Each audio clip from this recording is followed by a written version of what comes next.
Good day, everyone, and welcome to another edition of the Midday Bilingual Newscast on Equinox Television. We are broadcasting live from our headquarters in Douala, the littoral region of Cameroon. As the first segment of the news will be in the French language with Julien Belpisai. Bon après-midi à vous, Julien. Bon après-midi à vous, Charles Ekome. Mesdames et messieurs, bon après-midi à tous. Bienvenue à cette édition du 12h sur Equinox Télévision. Un danger permanent guette les habitants du lieu-dit Nouvelle Route Bessengue. Des fortes odeurs émanant des déchets pétroliers perturbent leur tranquillité. Le phénomène dure depuis des semaines. On fait le point avec Junior Haïsi. C'est une eau pâteuse et huileuse, diluée par des produits pétroliers qui stagnent dans ce drain au lieu dit Nouvelle Route Bessengue, dans le premier arrondissement de la ville de Douala. Une forte odeur de carburant s'y dégage. Poissons et têtards n'ont pas survécu. Des bâtisses encore debout peuvent subir le même sort. Pour cause, une érosion avance très dangereusement. La menace d'un incendie plane sur les têtes des populations telle une épée de Damoclès. Elles sont sur le qui-vive. La population d'ici maintenant attend l'incendie d'un moment à l'autre. Parce qu'à chaque fois, le carburant coule là, puisque ça coule, ça sent. Si tu rentres la nuit sans comprendre, tu craques les allumettes, tu seras bombardé. Tout le temps, on a peur. On a apprêté une partie des habits, les documents, et telle en sorte que si ça arrive, on a le temps de porter et de partir. Nous vivons dans la peur. Nous vivons tellement effrayés. Nous avions tellement peur. Puisque s'il avait les enfants, j'ai même un malade qui est couché là, il ne marche pas.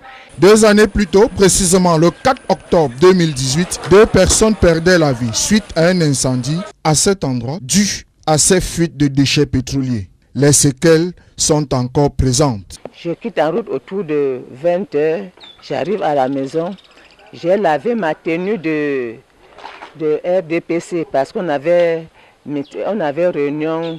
En ce temps-là, il y avait l'odeur qui circulait déjà, ça faisait 3 jours. Une odeur de l'essence, donc ça circulait, on sentait l'odeur là.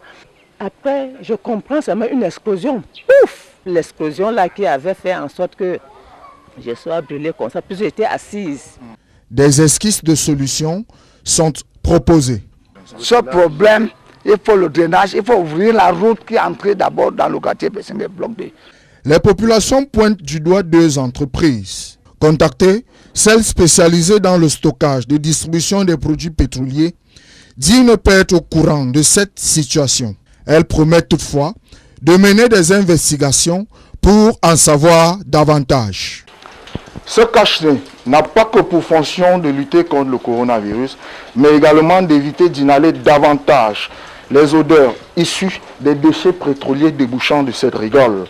Ici, les populations de la nouvelle route Bessengue souffrent le martyre au quotidien. Dans cette rigole de dépôts pétroliers, Eddie Junior a ici Théophile Tchunke.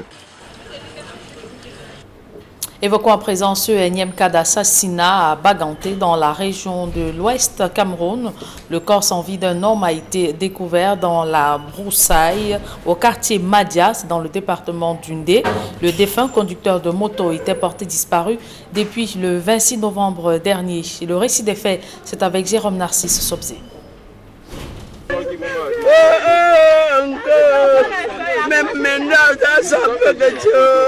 La série de décès mystérieux se poursuit dans la ville de Baganté. Cette fois, c'est le tour du quartier Mandja où les habitants ont fait la découverte macabre du corps sans vie d'un jeune conducteur de moto dans un état de décomposition avancée. Sa dépouille gisait à même le sol. Selon les informations glanées auprès des membres de sa famille, visiblement abattus, le nommé Ankou, originaire de la région du Nord-Ouest, la quarantaine à peine sonnée, était porté disparu depuis le jeudi 26 novembre 2021. Après de nombreuses recherches, il a finalement été retrouvé samedi dernier, ligoté abandonné dans la broussaille. Ses bourreaux, après le saille besogne, ont emporté sa moto nouvellement achetée. Après quelques temps, on me dit que Onko est mort. Onko est mort. Onko est mort. Onko est mort. On a tué Onko. Pourquoi ne pas prendre la moto et laisser Onko? Pourquoi ne pas prendre la moto et laisser Onko? Depuis que le gars là est arrivé chez moi, il a dit que maman, je suis parti de Mabenda en laissant ma mère. Je suis venue ici et t'ai trouvé, tu es ma mère. Je n'irai plus de chez toi. Je vais rester ici jusqu'à rentrer. Voilà Onko qui va rentrer dans le cercueil. Voilà André qui ne rentrera même plus jamais. Qu'est-ce que vous voulez que je parle? Force est de constater que c'est désormais un vent de panique qui souffle dans la ville de Banganté.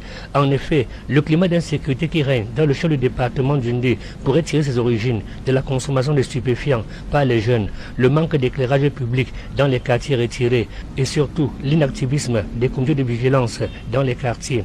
Les populations exigent que les autorités compétentes prennent leurs responsabilités afin que la saignée cesse et que les auteurs de ces crimes crapuleux soient interpellés et jetés en prison afin que force revienne. L'insécurité, les trafics illicites et la grande criminalité ont le vent en poupe à Bertoua, dans la région de l'Est Cameroun. Face à ces phénomènes grandissants, la société civile et les Nations Unies tirent la sonnette d'alarme et demandent aux autorités administratives de s'impliquer pour stopper la saignée. Benjamin Essan. Selon une récente étude menée par l'ONG ONU Migration, les phénomènes de traite de personnes, trafics illicites et la criminalité organisée sont courants entre le Cameroun et la République centrafricaine. Avec le phénomène climatique, le déplacement, la mobilisation des populations vers des zones difficiles, vers des zones, n'est-ce pas, accessibles pour elles, pour leur épanouissement et leur bien-être, les situations de conflits comme la guerre en RCA, les situations de déplacés internes nées par exemple des guerres ou n'est-ce pas des crises sociopolitiques en interne dans les pays. Bref, tout ce qui pousse à la mobilité des personnes entraîne également avec elles d'autres éléments comme je dirais les revers. Parmi ces revers, il y a justement la traite et les trafics illicites. La situation est d'autant plus préoccupante que ces deux pays ne sont pas totalement en paix. La situation de la traite des personnes, des trafics illicites et même de la criminalité organisée dans la zone frontalière entre le Cameroun et la RCA est assez préoccupante. Cela a démontré à des taux assez élevés. Environ 80% des personnes interrogées affirment que ces phénomènes existaient dans la zone. Et comme nous savons que ce genre de choses est de nature à perturber l'ordre public, la paix et la sécurité sociale, il est donc important que les différents acteurs, notamment les autorités gouvernementales, la société civile, les acteurs judiciaires, les OPJ et tous les autres soient à même de contribuer à lutter efficacement contre ces phénomènes. Et pour prendre le taureau par les cornes, ONU Migration, qui a mené cette étude, a voulu convier à la réflexion administration et société civile. La mise sur pied de ce cadre d'échange qui a pour objectif de fédérer les efforts des différents acteurs pour leur permettre de travailler en synergie et développer les moyens de communication, d'interaction et d'échange qui vont faciliter la prise en charge des victimes et éventuellement l'appréhension et la sanction des différents auteurs. Reste maintenant à asseoir la stratégie d'assistance aux victimes dont le nombre va grandissant. Lorsqu'on a une victime de traite, qu'on a identifié une victime de traite, quel est le processus qui se met en marche? Et les différents acteurs vont nous aider avec leurs différents mandats à asseoir le mécanisme de référencement pour les victimes de traite et pour les personnes à risque. Ensuite, le cadre d'échange va aussi définir des moyens d'assistance pour ces victimes-là, bien sûr dans le cadre de l'assistance qu'offre ce projet. Parlons santé à présent. Chaque année, des centaines de personnes perdent la vie du fait du mauvais traitement ou d'un mauvais suivi médical au Cameroun. Ces anomalies sont dues à de nombreuses causes, entre autres l'état défectueux des appareils qui constituent le plateau technique de certaines structures sanitaires. C'est au-dessus des dégâts qu'encadre ou qu'engendre cet état de choses qu'une équipe d'ingénieurs vient de se mobiliser pour poser le diagnostic et soigner les équipements médicaux de quelques hôpitaux dans la région de l'Ouest Cameroun. Leclerc Saken. Les erreurs médicales ne sont pas une réalité étrangère aux structures sanitaires du Cameroun. Chaque année, des centaines de personnes perdent la vie du fait d'un mauvais traitement et d'un mauvais suivi médical. Ces anomalies sont dues à de nombreuses causes, entre autres l'état défectueux des appareils qui constituent le plateau technique de certaines structures sanitaires. Le constat, c'est suite de beaucoup de remontées dans les structures hospitalières où on se plaint, les équipements ne mettent pas assez long. Parfois, on se plaint des résultats des examens qu'on donne aux patients. Ce n'est pas conforme, les résultats ne sont pas conformes à la qualité et même le diagnostic. Au-delà du sous-équipement des laboratoires, au sein des structures sanitaires, il y a la question de la maintenance préventive des appareils, qui est une prescription assez rare en ces lieux. Les équipements vieillissants, le fait également que nous prescrivions régulièrement certains examens. Après un certain nombre après un certain temps d'utilisation d'un appareil, il faut généralement faire sa maintenance. Et ce n'est pas toujours évident. Lorsque les appareils sont achetés à l'étranger et lorsqu'ils arrivent ici, d'avoir des personnes qualifiées qui puissent maîtriser le fonctionnement de ces appareils-là afin de les dépanner. Les appareils ont une durée de vie et vous savez, la santé humaine aussi, l'homme doit de temps en temps faire des bilans. Donc ces appareils qui sont dans nos labos, qui nous rendent beaucoup de services, doivent être de temps en temps visités. Figurez-vous, ces appareils permettent de poser des diagnostics et d'orienter les traitements. Quand ces appareils ne sont pas dans les normes, alors on peut poser un mauvais diagnostic. Imaginez quelqu'un qui a le diabète et puis au décours de son examen, on trouve qu'il en a. Ça cause un grand préjudice. Donc venir et régler les appareils, les mettre dans les normes à jour, c'est très encourageant.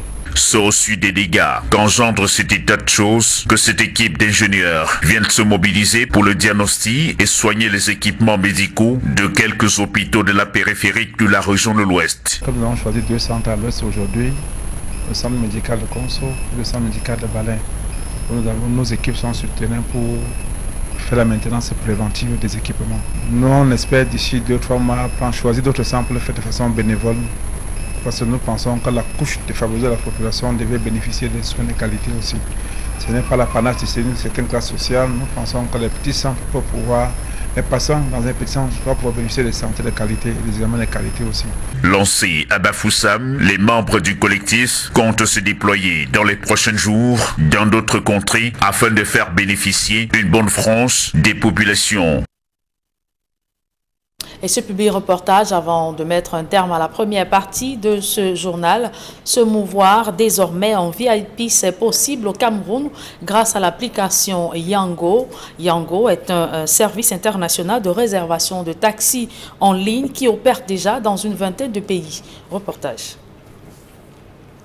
Loin d'un rêve, c'est une réalité. Rouler en VIP dans la capitale économique à un prix relativement bas est désormais possible grâce à Yango.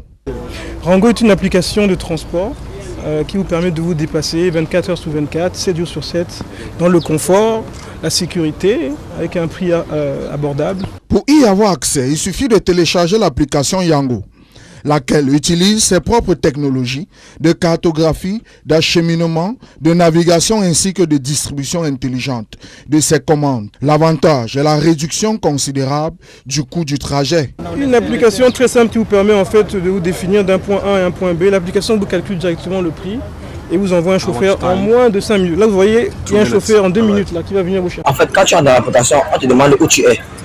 Tu mets où tu es, tu tapes. Maintenant on te demande où tu veux aller. Tu mets à fois où c'est bon. Quand tu tapes maintenant, l'application cherche un chauffeur à proximité. Dès que le chauffeur est disponible, tu appuies sur envoyer. Quand ça part trop 15 à 10 minutes, le chauffeur est déjà là. Maintenant, quand tu as le taxi, maintenant, dans les tarifs s'affichent à 200, il y a 400, il y a les tarifs confort, il y a ultra confort. C'est-à-dire qu'il y a les voitures au standing, normal. En fait, le plus petit est tout automatisé, même pour 200 est automatisé. De 400, maintenant, le tarif s'affiche. Quand tu vas valider, tu connais le montant que tu vas payer à l'arrivée. Le service de covoiturage qui lance ses activités au Cameroun se veut révolutionnaire en alliant la sécurité, le prix, confort. La clim tape bien, ça peut même donner la clim, mais ça tape bien. Pour la chaleur du pays, il fait chaud. Le chauffeur il est souriant, il est très souriant. Sans qu'il ait fait des faits son caractère, comme les taximans sont souvent fâchés, il y a que ta gueule même pour rien, le chauffeur est content. Et une flotte importante de chauffeurs est à l'œuvre. Yango veut conquérir la ville et se positionner pour la Coupe d'Afrique des Nations organisée au Cameroun. Alors nous avons à peu près de 2000 chauffeurs qui sont déjà actifs, à peu près une quinzaine de partenaires qui nous aident à nous déployer localement. Et nous espérons être prêts pour la CAN et pouvoir être les premiers dans la ville. En Afrique, le Cameroun est le 3e pays, après la Côte d'Ivoire et le Ghana, à disposer du service Yango. Je pense que le Cameroun, de par sa position stratégique en Afrique centrale, de par son développement économique, nous semblait un endroit opportun pour pouvoir se lancer. Yango est un service international de réservation de taxis qui opère dans 18 pays d'Europe, d'Asie centrale, Moyen-Orient et Afrique. Son application mobile pour iOS et Android peut être téléchargée gratuitement en français, en anglais et dans plusieurs autres langues. C'est avec ce public reportage que nous mettons un terme à la première partie de ce journal. La seconde est en langue anglaise avec vous, Charles Ekome. Good day once again. Good day again to you, Vian Beside. Ladies and gentlemen, welcome to the second segment of information in the English language. Inhabitants of Ekolo-Titi in the southwest region of Cameroon are yet to come to terms with what they qualify as the massacre which happened on the 24th of November 2021, which left 3 people dead as students and a teacher who also died during the massacre. The governor of the southwest region went to visit the injured victims who were transported to the regional hospital in Limbe for medical attention. In that part of the country, the governor, Bernardo Calabilai, also says that he's going to fish out all the culprits who are causing terror in his area of command. Derek Jatu reports from the southwest region.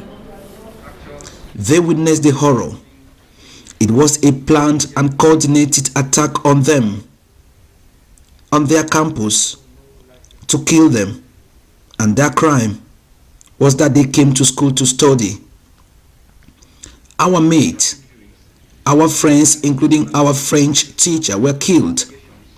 They told Southwest Governor Bernardo Calabilai while on their hospital bed at the Limbe Regional Hospital where they are being attended to.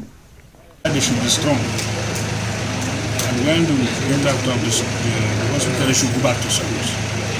And for the parents, families, and all of us, we should not be frightened. We must continue to stand up, to bar the road to this torrent. Because the children are innocent children. They are going to schools so that tomorrow they too can have the ambition to become leaders. And that one day, these perpetrators will be brought to justice, or justice will be taken to them for murder. They are pouring on the innocent blood. They will pay. They will pay. Because what have the children done? And when they kill the children, what do they gain? And the government is calling for collaboration to stamp out this ill.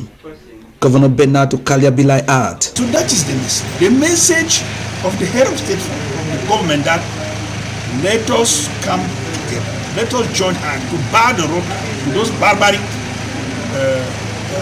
action of killing. The November 24 attack on government bilingual high school Ekolo-Titi in the Indian division was widely and is still widely condemned across the board, as critics say the Anglophone crisis is instead erasing the future which was supposed to be nurtured to maturity. The governor of the Littoral Region, Samuel Jodino Ivaha Dibua, and his wife Rosette Colette Ivaha are one of the people who actually suffered from stigmatization as a result of contracting the COVID-19 virus. The revelation was made during a course of a book launch titled Delivered from COVID-19. The book was written by Veronique Rosette, which narrates her husband's story as he got contaminated with the virus as he was carrying out his administrative duty as governor. Heading the commission created in 2020 to control travelers coming into Cameroon at the airport, they ensured the passengers are continued and equally tested. In the course of this operation, he got contaminated and his wife equally not spared from the disease. Despite all these odds, they never lost faith in God. Now take a listen to the governor and his wife in the following excerpt. I can say that I've been rescued from this COVID-19. It's a kind of history that we cannot forget. And as a human being, I'll say that the first lesson to keep is to be sure that we are vulnerable and we cannot stand against the will of God. So we are just praying Him to hear us, to make us be delivered, because at the same moment I just I've been very destabilized with the death of my friend, Maître Wapi. We went to the hospital, not at the same hospital, but the same week. He went first before me, and we have the same level of injuries inside our body. And 4 days after my entry in the hospital, they gave a call to my wife saying, telling that he passed away. And it is not an examination, just the grace of the Lord to make us be alive again. That's why I'm just congratulating my wife to have taken the decisions to write this essay and to testify that we are living by the grace of God. Kind of testimony. With this testimony, I'm saying that I know that my God is Almighty. He is the one who gave life again to my husband, and I want to. Now we head to the central region of the country, where the population of Bot Makak in the Nyongankele division of that part of the country continue to send distress calls over the bad state of the roads in that part of the country. The people decry the absence of good roads and say muddy roads are the order of the day, with cars always being stuck in this particular parchment of the roads, which has made life practically impossible for inhabitants of that part of the country. Immaculate Fogwe reports. State of roads linking Mise, Bibe, Babok 1 and 2 in Bot Makak, Nyongankele division, center region of Cameroon. For over 5 years, the population have been going through hell while plying on these stretches. Tired of the situation, they are denouncing the bad state of their roads. The state has forgotten about these localities. Several vehicles get stuck while plying on these roads. It's really a sad situation. Please help us.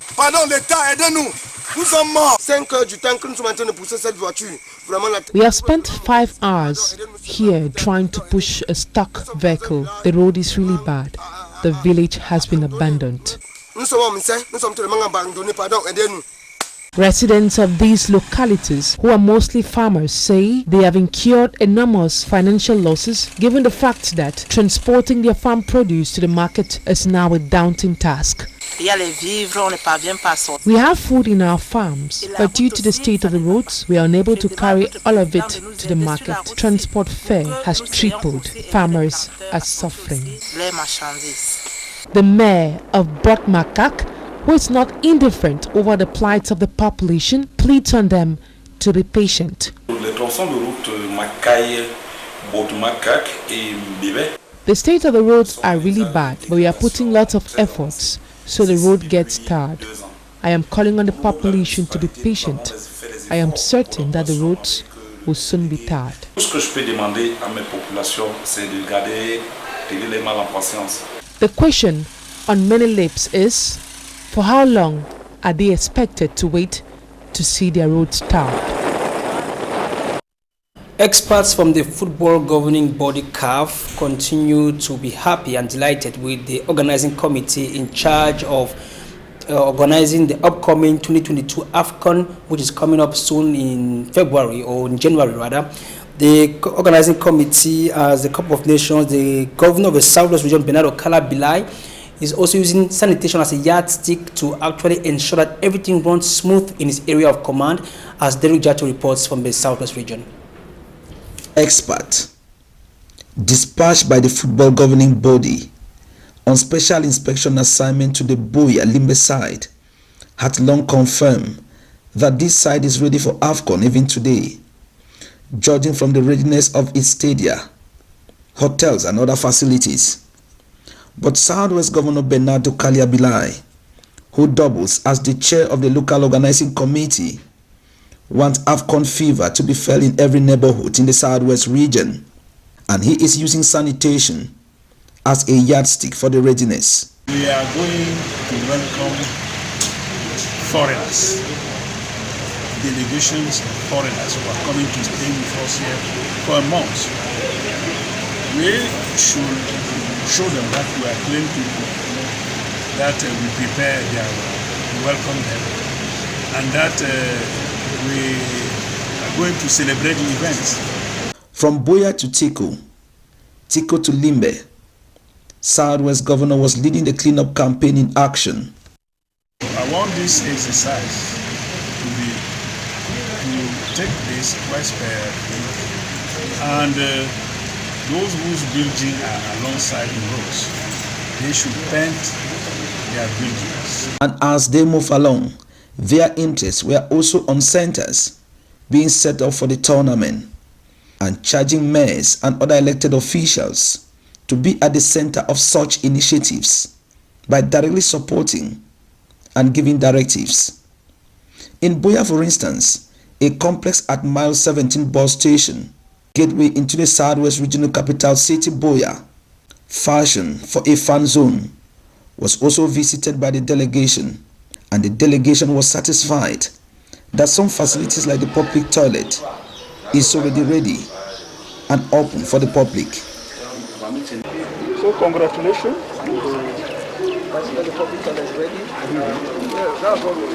And this is the shape Southwest region need to take as the countdown narrows. Fako Division to host the Buea Limbe side is calm because nature has given it a double advantage, having it all from the conducive climate to the Atlantic Ocean and the mountain. The question today is not who will come to the Southwest region, but rather who will visit Cameroon and will not come to the touristic Southwest region for lasting memories. And that report compiled by Derek Jato from the Southwest region ends this edition of the Midday Bilingual Newscast on Equinox Television. Ladies and gentlemen, we thank you for your keen attention and continue to watch more programs on this network. Julien Dodbissana will be back here most definitely tomorrow by God's grace. See you tomorrow, Julien. On se revoit demain 7h. S'il plaît à Dieu, Charles Ekome. Mesdames et messieurs, merci d'avoir suivi cette édition bilingue du journal. Retrouvez Florence Ting et Nadine Yambo pour votre quotidien santé.